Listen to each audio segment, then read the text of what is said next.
साथियों, आज हम भारत में जो भाईचारा और गंगा जमुनी तहजीब की अक्सर चर्चा होती रहती है, वो भारत में अमन चैन के लिए कितनी सार्थक है, इस पर कुछ चर्चा करेंगे। साथियों, आप जानते हैं कि काफिरों और मुशरिकों की जो बहुसंख्या वाला देश भारत है, इसमें अगर ख़ास तौर से बात करें तो सुन्नी मुसलमान जो हैं, उनको जितनी आज़ादी मिली है उतनी शायद सुन्नी मुस्लिम जो देश हैं, जैसे अरब और पाकिस्तान, ऐसे देशों में गैर सुन्नी मुस्लिमों को भी इतनी आज़ादी हासिल नहीं है।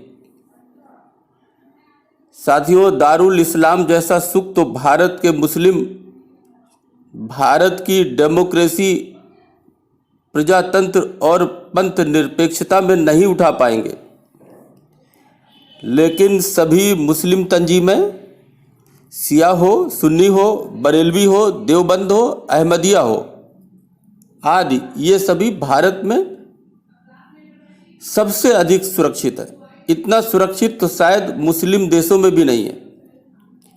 यही कारण है कि मुस्लिम देशों में आए दिन जो अफरा तफरी होती है, उस अफरा तफरी के माहौल में आपने देखा होगा कि वहाँ के मुस्लिम सदैव गैर मुस्लिम देशों में, यानी काफिरों और मुशरिकों के देशों में शरणार्थी बनने को भागता है, अवैध घुसपैठ करता है। काफिरों के देश में अरब से 7वीं सदी में इस्लाम आया, मतलब भारत में 7वीं सदी में इस्लाम आया। आतंकी मुगल आए और आतंकी मुगलों के राज में भारत के हिंदुओं ने अपने अपने निजी कारणों से हिंदुत्व छोड़कर इस्लाम अपनाया, या हम कह सकते हैं कि मुस्लिम बनने को मजबूर हुए। साथियों, इसके बाद भी 1947 में इन्हीं हिंदू से मुस्लिम बने अरब के गुलामों ने इस्लामिक पाकिस्तान के रूप में भारत के एक हिस्से पर अपना मुल्क भी बना लिया। फिर भी भारत के काफिर और मुशरिक आज भी शांत हैं। ये साथियों, काफिरों और मुशरिकों की भारत में सहिष्णुता अगर नहीं है तो और क्या है? क्या साथियों, ये सब किसी इस्लामिक देशों में कर पाना आज भी संभव है?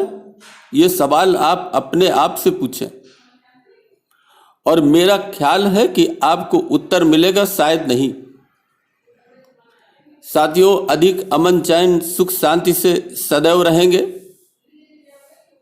जब धर्म और मजहब को मंदिर, मस्जिद, चर्च और गुरुद्वारा की जो चौखट है उसके अंदर तक तथा अपने घरों के चौखट से अंदर तक अगर आप रख पाएंगे तब, वरना पूरी दुनिया से मुस्लिमों का टकराव कभी समाप्त नहीं होगा, जैसा आज भी आपको गैर मुस्लिम देशों में देखने को मिलता है।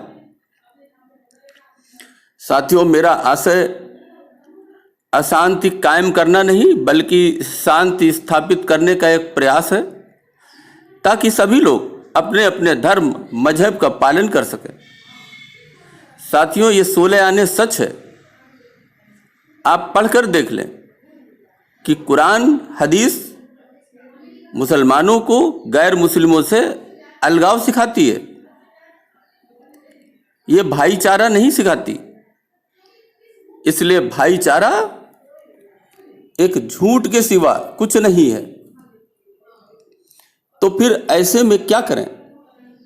फिर भी भारत एक पंथ निरपेक्ष देश है, प्रजातांत्रिक देश है, दारुल इस्लाम नहीं है।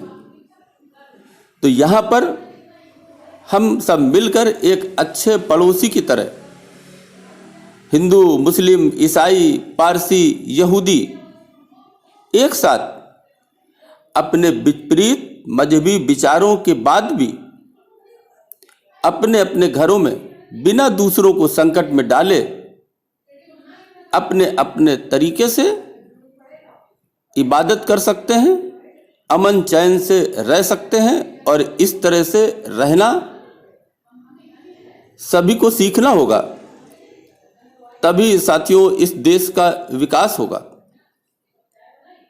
साथियों, यही मेरी सबसे अनुरोध और प्रार्थना है